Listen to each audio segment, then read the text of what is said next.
আসসালামু আলাইকুম ওয়া রাহমাতুল্লাহি ওয়া বারাকাতুহু। ব্রাদার ইসলাম, আপনারা প্রায় চেনেন মমতাজুলকে, যে এক বিখ্যাত বড় বিশ্বের হাই কোয়ালিটির একজন মুনাফিক, যে মুনাফিকি করা এবং ফিতনা করা ছাড়া বাকি কিছুই জানে না। দু লাইন আরবি পড়তে জানে না, কোরআন পাকের এক লাইনের তর্জমা করতে জানে না। সে শুধু মুসলমানদের মধ্যে শুধু ঝামেলা পাকানো ছাড়া আর কিছু জানে না। সে কি করছে আপনারা প্রায় জানেন। আমাদের ভরতপুরের বিধায়ক হুমায়ুন কবির সাহেব বাবরি মসজিদ নির্মাণ করছেন, সেইখানে গিয়ে ও ঝামেলা পাকাচ্ছে। ও বলে এ মসজিদ করার কি দরকার, এ মসজিদ করে কি লাভ হবে। কোটি কোটি টাকা খরচা করে বাবরি মসজিদ করতে যাচ্ছেন, ও করে লাভ কি? কিচ্ছু লাভ নেই, কিচ্ছু লাভ নেই। প্রিয় দর্শক, এবার মমতাজুলকে গরম পানি দিয়ে ধুয়ে দিলেন বিধায়ক হুমায়ুন কবির। আপনারা সম্পূর্ণ ভিডিও দেখুন এবং বেশি বেশি শেয়ার করুন। একজন মৌলবী হয়ে কি করে বলতে পারে যে মসজিদ করে কোনো লাভ নেই? মমতাজুল তোমার লেকচারের ধার ধারে না হুমায়ুন কবির। তুমি মুর্শিদাবাদে যেখানে জালসা করতে আসবা, তোমার সাথে ওই কথার কৈফিয়ত আমি নেবো, তারপরে তোমাকে ছাড়বো। দেখি তোমার পিছনে কে আছে, কটা লোক তোমাকে সাপোর্ট দেয়, দেখবো আমি। তোমার জালসা করে খাওয়া বন্ধ করে দেবো, তোমার মুনাফেকগিরি করা বন্ধ করে দেবো। মুনাফেকরা আবার আমাকে জ্ঞান দিচ্ছে যে এই করা উচিত না, এই করা উচিত না, কলেজ করুক, হসপিটাল করুক। আরে সরকার কিসের জন্য আছে? সরকার তো হসপিটাল করার জন্য আছে, সরকার তো কলেজ করার জন্য আছে, সরকার তো বিশ্ববিদ্যালয় করার জন্য আছে।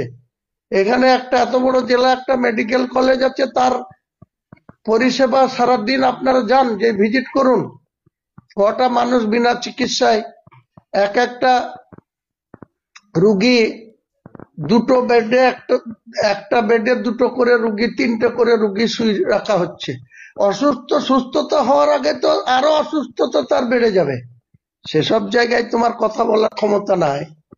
কিছু মুনাফেক মুসলমান আছে, তারা কি বলছে তাদের কথার আমার কাছে কোনো গুরুত্ব নেই। যেমন মুনতাজুল, উনি জালসা করে বেড়ান, মুসলিম সমাজের কোরআন হাদিসকে বিক্রি করে খান, কোরআন হাদিস থেকে উদ্ধৃত করে টাকার বিনিময়ে তিনি জালসা করে বেড়ান। তিনি যদি এত উপদেশ দিচ্ছেন, তা তিনার উপদেশটা আমি গুরুত্ব দিতাম যদি তিনি 1 মাস আগে থেকে লোকের কাছ থেকে অ্যাডভান্স নিয়ে তারপরে তিনি কোরআন হাদিসের ব্যাখ্যা করতে যান। আমরা রাজনীতি করি, রাজনীতির মঞ্চে আমরা যখন কোথাও কোনো মঞ্চে ভাষণ দেওয়ার জন্য, সে দমকল হোক, জলঙ্গি হোক, চাই জমিপুর হোক, চাই ফারাক্কা হোক, চাই রেজিনগর হোক, বেলডাঙ্গা হোক, কোথাও যখন আমরা রাজনৈতিক বক্তৃতা দেওয়ার জন্য কোনো মঞ্চে যাই, এই মুনতাজুলদের মতন আমরা কারো সাথে অ্যাডভান্স নিই না, কারো কাছ থেকে তেলের পয়সাও চাই না। আমাদের গাড়ি রোজগারের পয়সায় তেল পুরে আমরা সেখানে গিয়ে বক্তৃতা করতে যাই। কাজে এখান থেকে মুনতাজুলদের সঙ্গে আমার পার্থক্য। কারণ মুনতাজুলরা কোরআন হাদিসকে ব্যাখ্যা করে মানুষকে বোঝাতে যায়, কিন্তু নিঃস্বার্থে না, নিজের ব্যক্তিগত স্বার্থটাকে আগে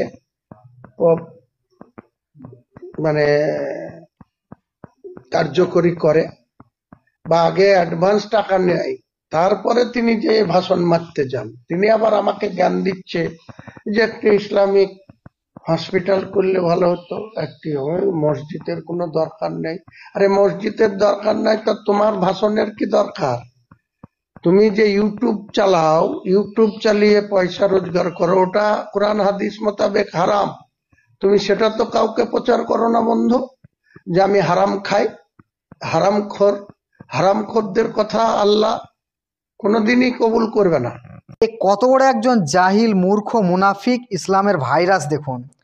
একজন মৌলবি সমাজের মানুষ হয়ে মাথায় টুপি দিয়ে, দাড়ি রেখে, পাঞ্জাবি পরে সে বলে মসজিদ করে কি হবে, মসজিদ করে কী লাভ। মসজিদ করে কোনো লাভ নেই ওর কথায়। ওর কথা দ্বারা বোঝা যাচ্ছে যে মসজিদে কোনো লাভ নেই, ইবাদত করে কোনো কিছু হবে না, ইবাদত গাহ করার কোনো দরকার নেই, শুধু ওকে জালসায় ডাকো আর ওকে টাকা দাও। দিন ধর্ম নিয়ে সে ব্যবসা করতে পেলে খুব ভালো, ও দিন ধর্ম নিয়ে ব্যবসা করবে এটাই ও চায়। বাকি একটা মসজিদ তৈরি করুক, একটা মাদ্রাসা তৈরি করুক, এতে কোনো তার যায় আসে না। সে শুধু দিন ধর্ম নিয়ে ব্যবসা করতে পেলেই হলো। ওকে জালসায় ডাকবে আর 10,000, 20,000, 30,000 করে টাকা দেবে, এটা হলেই হলো। এর মসজিদের কোনো দরকার নেই, ইবাদত গাহ, আল্লাহর ঘর, এসবের কোনো দরকার নেই। সে এত বড় এক মূর্খ, এত বড় জাহিল। এ সমস্ত মৌলবীদেরকে বাইকট করা দরকার।